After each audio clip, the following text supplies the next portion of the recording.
sabi, dilawan ka, tinklawan ka. Baka ma-surprise kayo, some of the worst bashing that I got, hindi nanggaling sa DDS, hindi nanggagaling ngayon sa mga BBM supporters.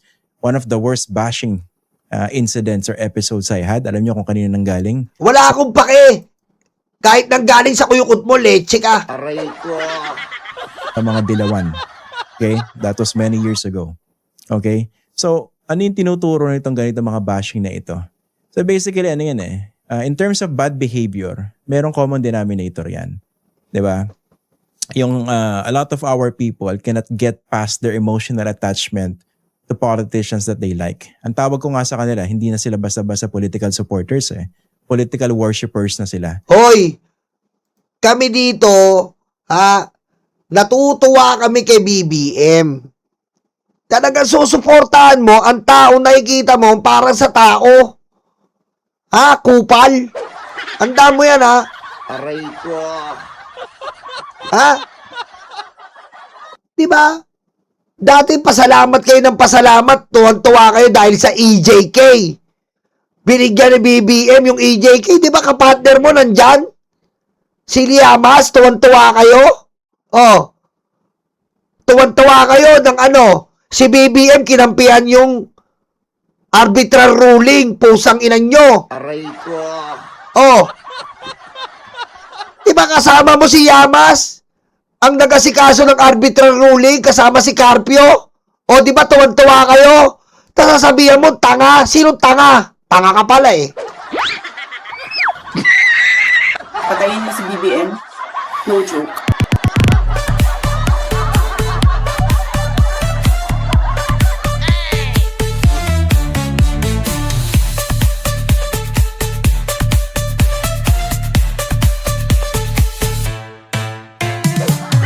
Di ba kasama niya si Yamas?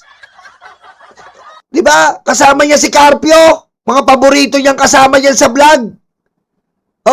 Tuwan-tuwa kayo nung sinasabihan ni BBM na itaguyod ang Pilipinas, huwag kampihan ng China. Ngayon babalata mo si BBM? Yung EJK, ilang beses pinaglaban ng Dilawan? Specialist entry. Anong ginawa ni BBM?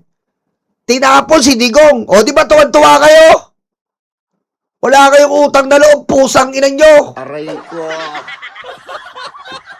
Tapos sasabihin mo kami worshipper. Hindi kami worshipper dito. Tinatanaw namin ang taong nagbibigay justisya, nagbibigay kasarinlan, nagbibigay proteksyon sa soberanya. Inutil.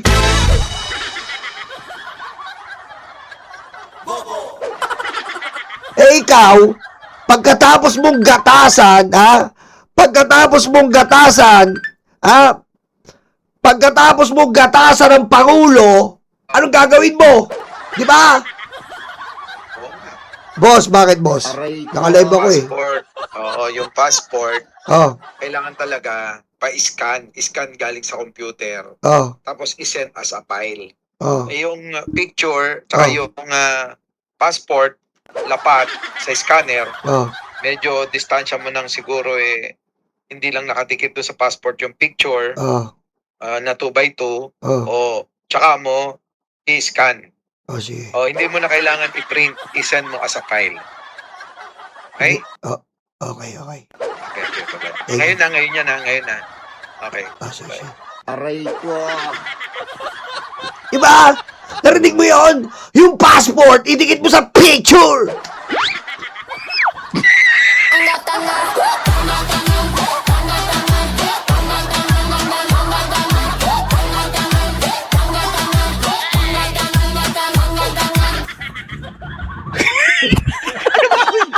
Kita mo yon? Isa sa pinakamayaman na vlogger. Iniintindi pa rin ako. Kita mo yon? Isa sa pinakamayaman na vlogger yon, boy! Pero, napakabait niya! Di ba? Napakabait! Mahal na mahal ang mga vlogger na maliliit na katulad namin. Boss, bukas mababa lang ang kaltas, ha? Aray ko. Di ba? Ganun ka dapat! Ikaw ang number 1 vlogger. Dapat, hindi ganyan ang ugali mo. Balasubas ka eh. Aray ko. Di ba? Kita mo yun, aalis na naman kami. Pupunta kami sa bansa ko, sa Kota Kinabaliw. Aray ko. Doon kami pupunta, Mami Chris Rose. Sa Kota Kinabaliw.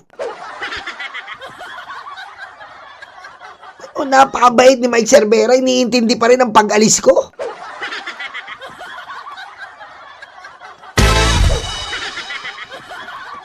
Di ba? Oh. Putek, problemado tayo sa passport. Oh, diretso natin. Hindi pong walang masamang magagawa yung kanilang Yan pa! Makikipagkita pa sa akin si Auntie Claire.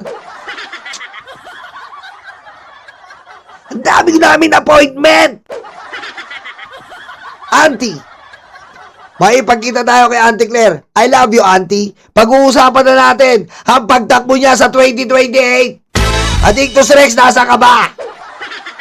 Lala akong boses. Shit. Aray ko.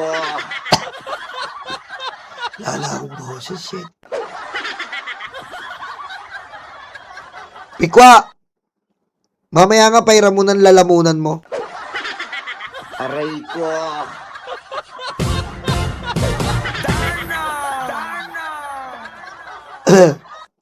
Birthday nga pala ni Tita FL Lisa, okay? I love you, Tita FL. I love you so much. Pumitik na naman yung lalamunan ko. Sabi ko, na-charge ko na to eh. Pumitik na naman. Pumitik na naman yung lalamunan ko.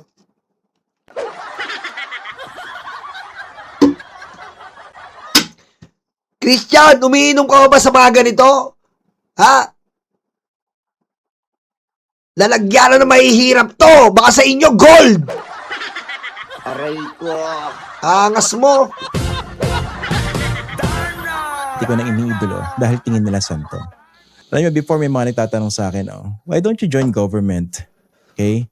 Meron ba nga nagjo-joke before before the Ayop, why don't you... Ayop! Si Panginoong Christian, mag-government, Panginoon! Aray ko. 2022 elections. Kasi akala nila, yung tipong kunwari, kung manalo si Lenny, maganda yata, maging spokesperson. Unang-una, hindi ko pinapangarap yon. Okay? Uy! Magsasalita ako ng tapos. Wala Uy! akong balak. Wala akong plano. At hindi... Piling niya talaga no? Siya nga. Wow! Wow! Parang halimbawa, pag nanalo si Lenny, piling niya siya yung pipiliing spokesperson pero wala siyang balak. Ang galing din ng narrative Aray ko. Hindi ako magtatrabaho sa ganyan. Okay? Because I don't want to lose my independent voice. Ayan. So, tsaka obviously, pag ang training mo talaga, legitimate na journalist, may Ulok makikita na ka hindi lang Alam mo, kahit journalist ka, wala kaming pakialam sa'yo. Yung mga abogado nga ngayon, mukha ng tanga Aray ko. Ha? Hoy! Yung mga abogado nga ngayon, mukha ng tanga, ikaw pa journalist ka. Huwag mo idul-dul sa mukha namin yung pagiging journalist mo, ha? Aray ko. Hindi usapin dito. Pagdating mo sa YouTube, hindi na usapin dito yung pagiging journalist. Ang usapin dito kung paano mo na-deliver ang issue sa taong bayan. Yun ang usapin dito. Journalist ka nga, katulad mo, maangas ka, kupal ka. Oo. Hindi na usapin dito yun. Ikaw journalist ka, ganyan ugali mo. Hindi mo na antabayanan na si BBM, tanga o kasabwat. Ano saan pagiging journalist mo doon? Tanga ka. Aray ko. Di ba dapat may pakita ka? Ha?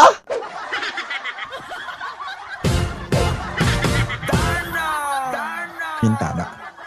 Sa kahit sino, lalo pa kung nagtrabaho ka, let's say, for a president. Kahit sino man yan, di ba? Kunwari, BBM, Sara Duterte, Len Robredo, o Tulfo, o Pacquiao, meron at meron ka makikita. Di ba? Ang tanong, pag nagsimula ka na magtrabaho sa mga ganyan, talagang kakainin mo na yung yung ibang bagay na dati mong ginagawa. Di ba? Ikukubli mo na.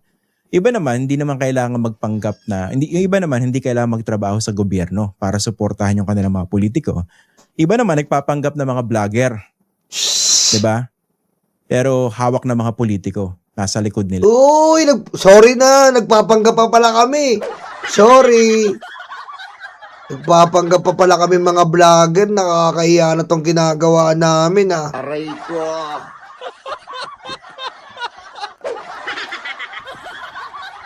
Nakakahiya na tong ginagawa. Hoy! Hindi na ako vlogger, singer pa ako, tanga! Aray ko. Oo, kung matawag. Vlogger, singer, dancer to! Ikaw, kaya mo yun? Vlogger na, singer pa, dancer, composer pa! Maangas ka, sumbatero ka! Aray ko.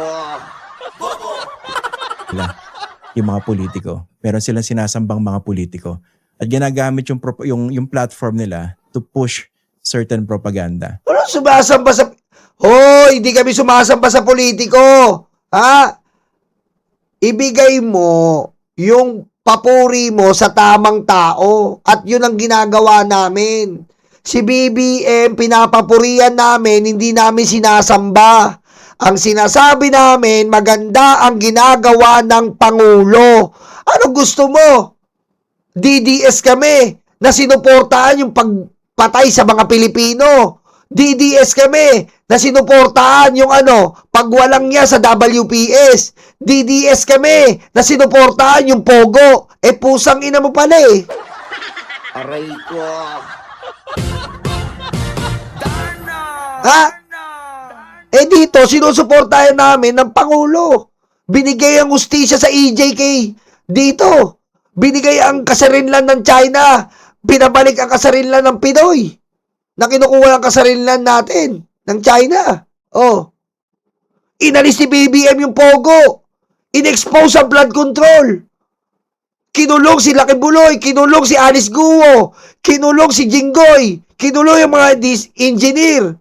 Kinulong ang involved sa flood control. Sasabihan mo, tanga? Sinong tanga ngayon? Aray ko. Oh. So makikita nyo, talagang yung mga supporters ng mga Marcos, supporter ng mga Duterte, pati na rin yung iba, talagang may mga common denominator in terms of bad behavior. Ayan ka na naman eh. Ikaw, sinusuportahan mo? Pinoy ka, kunyari ka pa, dilawang ka eh. Wag mo kaming kukupalin dito, Christian. Umamin ka, dilawang ka, wag kang mangupal dito, boy. Aray ko. Ha?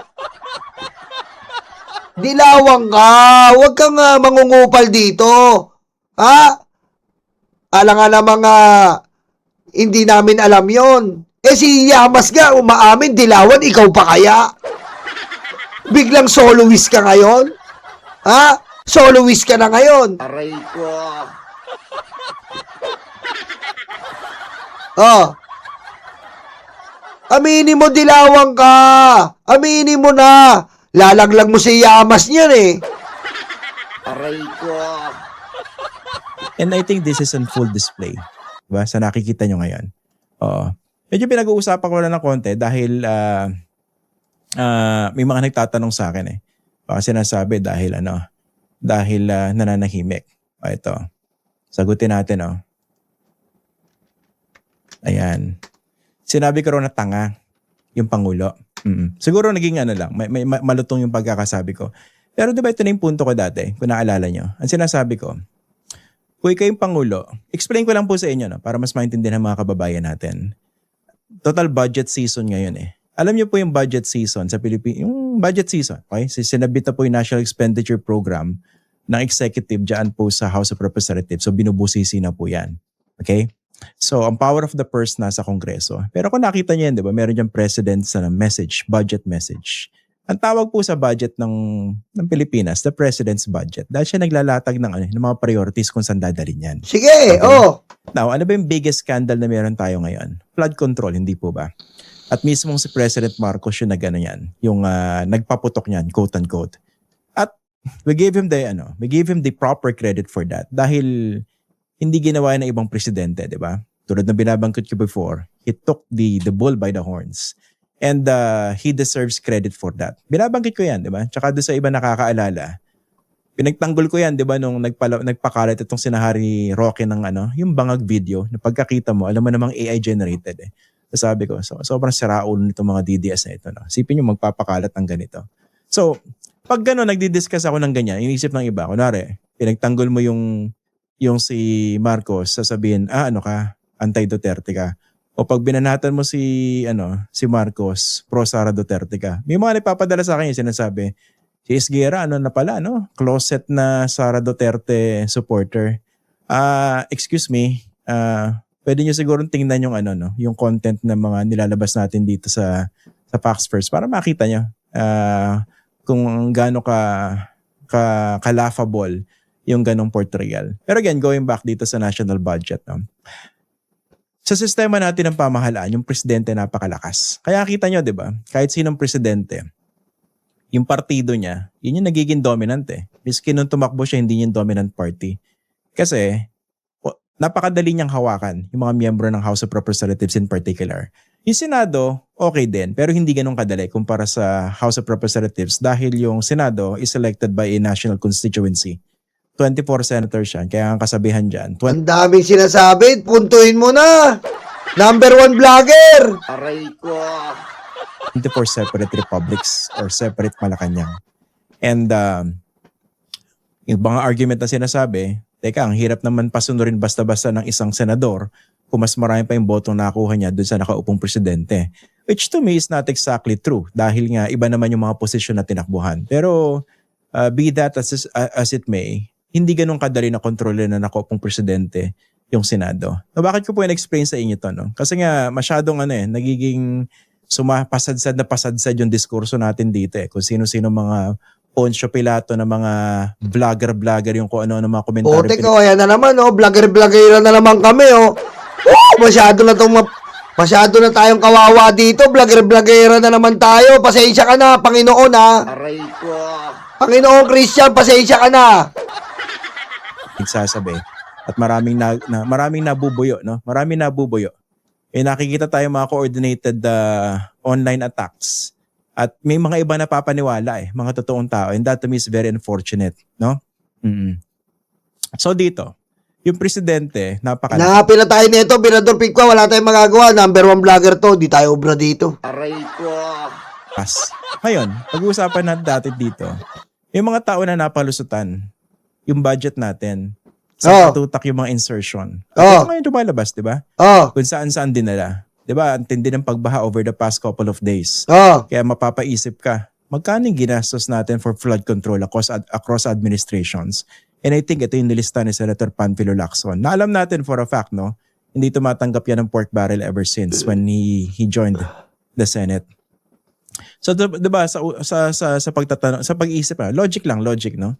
Bakit sa tindi ng budget sa laki ng budget natin para sa flood control, bakit ang tindi pa rin ang pagbaha dito? So, ibig sabihin, hindi na pupunta sa dapat puntahan yan. Siguro nagiging substandard at worst nagiging ghost yung mga projects. At nakita natin yan, di ba? Nung nagsimula yung investigasyon na hanggang ngayon, inintay pa natin kung sino mga big fish. Ang point ko dito, ganito, no? Given na malakas yung presidente sa sistema ng ating pamahalaan, president's budget nga yan hindi ba mapapatanong lang kayo kahit papano? Bakit siya napalusutan? First time ba niyang madinig, malaman na ganun pala yung ginagawa dun sa budget niya mismo, ng mismo mga kaalyado niya sa Kongreso? Hindi ba legitimate na tanong yun? Kahit sino pa nakaupo dyan kung si Leni Robredo pa yan, si Manny Pacquiao yan, si Isko Moreno, itatanong natin yan Dahil sa sistema na yun, napakalakas ng isang presidente para mapalusutan. Hindi po ba? Sino yung cabinet secretary na humahawak ng budget? Yung issue ng budget. Diba yung budget secretary? Pwede bang hindi niya alam yan? Anak ng weting. Aray ko. Yun lang pala pinagugutan nito, putik. Magmarsyal na tayo! Aray ko. Anak ng weting, yun lang pala.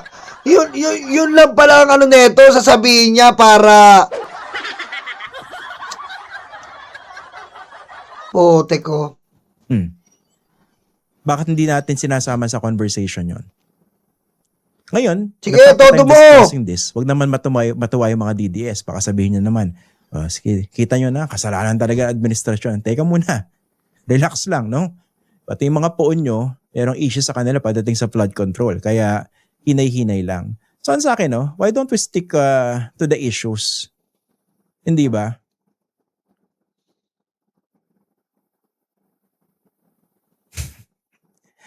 Kasi kung may isa lang comment na nabasa yan, medyo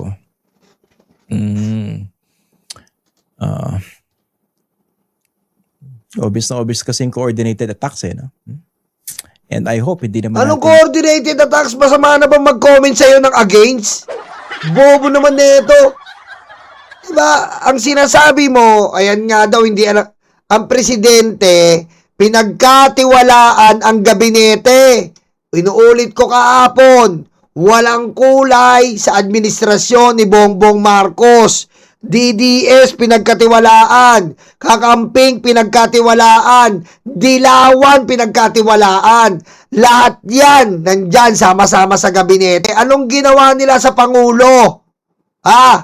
Anong ginawa nila? Tinarantado nila ang Pangulo. At nung nalaman ng Pangulo yan, di ba? At nung nalaman, yun ang mahirap, nagtiwala ang Pangulo. Inaamin naman natin nun. Nagtiwala ang Pangulo sa mga iba't ibang tao na sinasabi niya na akala niya tutulungan ang mga Pilipino. Anong ginawa ni Pangulo? Nilinis ng Pangulo lahat Ba't sa Duterte, wala ba niyan?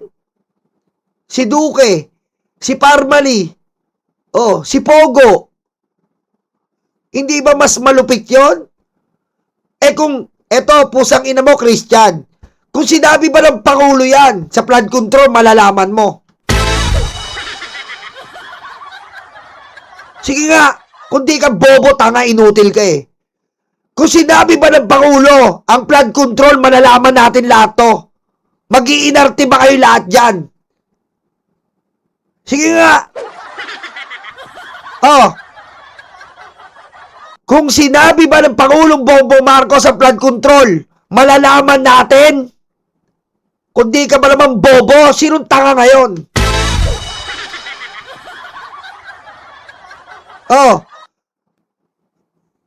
Sinong mukhang tanga nun? Tayong lahat. Anong ginawa ni BBM? Sinabi niya sa atin na niloloko tayo ng flood control. At hindi natin alam, may website na siya na ginawa.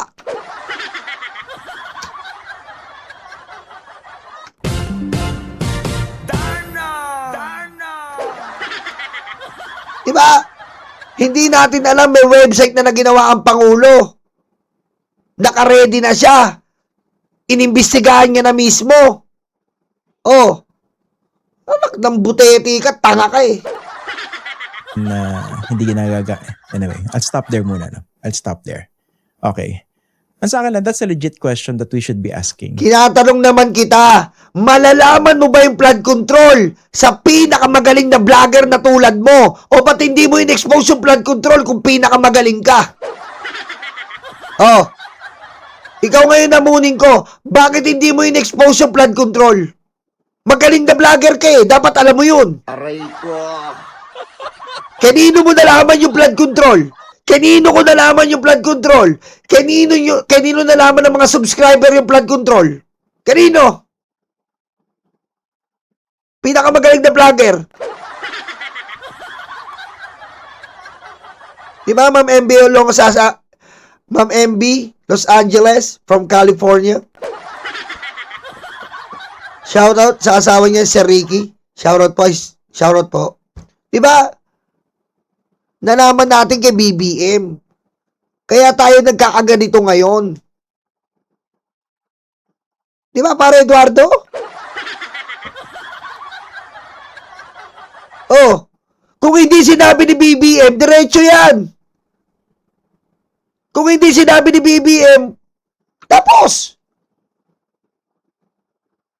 Huwag kang bobo, Christian, Hindi porkit Panginoon ka namin, ganyan ka. Panginoon, umayos ka, Panginoon.